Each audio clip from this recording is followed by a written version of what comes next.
Dearest friend अगर भारत का कोई है तो हम उसको कहते हैं वो भूटान। सबसे बड़े प्रमुख विपक्षी दल के नेता ने भारत के नेतृत्व को पूछने की बजाय चीन के राजदूत को बुलाना चाहिए। आज अमेरिका भी भारत के साथ है और रूस भी भारत के साथ है।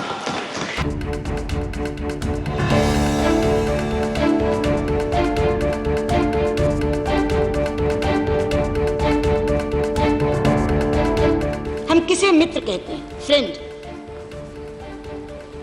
जब एक देश संकट में पड़ा हो और जिससे मदद मांगे उसको वो मित्र की कैटेगरी में रखेगा, और जो मित्र सबसे पहले मदद को पहुंचे जो देश, वो मित्र देश की कैटेगरी में आएगा।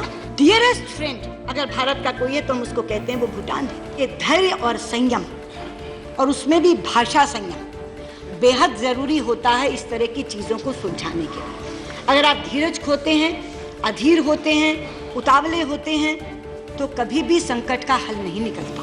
किसी भी समस्या का समाधान युद्ध से नहीं निकलता, युद्ध के बाद भी संवाद करना पड़ता है तब निकलता है। युद्ध अपने आप में समाधान नहीं देता। जीते हारे लोग भी टेबल पर बैठते हैं तब समाधान निकलता है। तो बुद्धिमत्ता का तकाजा यह है कि युद्ध बिना किए संवाद कर लो। मैं बहुत दुखी हूं इस बात से कि सबसे बड़े प्रमुख विपक्षी दल के नेता ने चीन की स्थिति को जानने के लिए भारत के नेतृत्व को पूछने की बजाय चीन के राजदूत को बुलाना चाहिए। पहले विपक्ष को भारत का दृष्टिकोण समझना चाहिए था, उसके बाद चीनी राजदूत को बुलाकर कन्फ्रंट करना चाहिए था कि हमारा तो ये पक्ष है।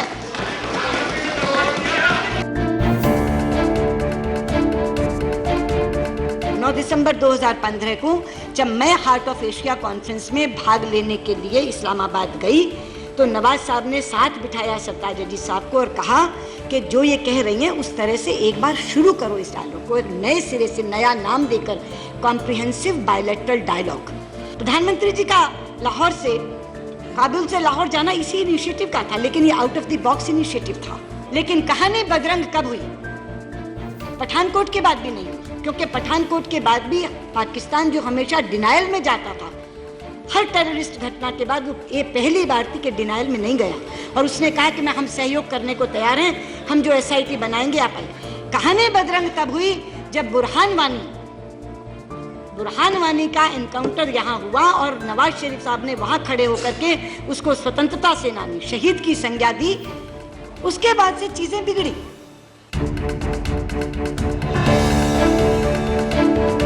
कि शुरू में वीजा की संख्या 65,000 थी। जब अटल जी की सरकार आई NDA की, उस समय वो बढ़कर 1,95,000 हो गई। 1,95,000 से 65,000 आपके कार्यकाल में हुई थी और आज तक वो 65,000 और साथ में 20,000 वो लोग जो वहां से PhD किए हुए, वहां की यूनिवर्सिटी से, वो संख्या बरकरार है। उसमें एक भी संख्या की कमी नहीं हुई। 65,000 जो H1B वीजा भारतीयों को मिलते थे और 20,000 जो वहां से PhD किए हुए उनको मिलते थे, वो संख्या जस की तस बरकरार। आपने जो रामगोपाल जी कहा कि उस समय अमेरिका पाकिस्तान के साथ था, कहा ना आपने, जब रूस हमारे साथ था तो अमेरिका पाकिस्तान के साथ था। यही है आज की विदेश नीति की सफलता कि आज अमेरिका भी भारत के साथ है और रूस भी भारत के साथ है। वहां से सवाल आया क्लाइमेट चेंज का। जिस समय प्रेसिडेंट ट्रंप ने ये कहा कि billions and billions and billions of dollars के लिए भारत ने पेरिस समझौता कर दिया, 1 घंटे के भीतर प्रधानमंत्री मोदी का बयान आया कि हम किसी के पैसे के मोहताज नहीं हैं, कोई रहे इसमें या ना रहे, हम इस कारण जलवायु परिवर्तन में रहेंगे कि हमारी प्रतिबद्धता आज की नहीं है, 5,000 सालों की प्रतिबद्धता है। इजराइल हमारा मित्र जरूर है, लेकिन पैलेस्टीनियन के कॉज को हम कभी लेट डाउन नहीं करेंगे, ये हमारा संकल्प। हमने JCM मैकेनिज्म बनाया, मैं स्वयं गई और हमने पैलेस्टाइन की फॉरेन मिनिस्टर के साथ मैंने स्वयं JCM की। और जब मैं गई तो पहले पैलेस्टाइन गई, फिर इजराइल गई। हमारे राष्ट्रपति गए, पहले पैलेस्टाइन गए, फिर इजराइल गए। हमारे प्रधानमंत्री गए तो उनसे 2 महीने पहले पैलेस्टाइन के प्रेसिडेंट यहाँ आए, उन्होंने उनको रिसीव किया। और वो केवल इजराइल क्यों गए? क्योंकि उनकी ये साधारण यात्रा नहीं थी। इजराइल की डिप्लोमेटिक रिलेशंस का 25वां साल था। वो डिप्लोमेटिक रिलेशंस आप ही की सरकार के समय, नरसिम्हा राव जी के समय स्थापित हुए थे।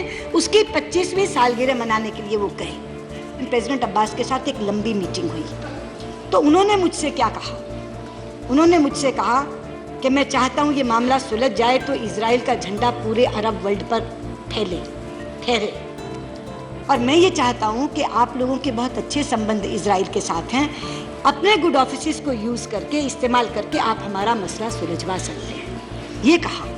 इन लोगों को चिंता है पैलेस्टाइन की, पैलेस्टाइन वालों को चिंता नहीं है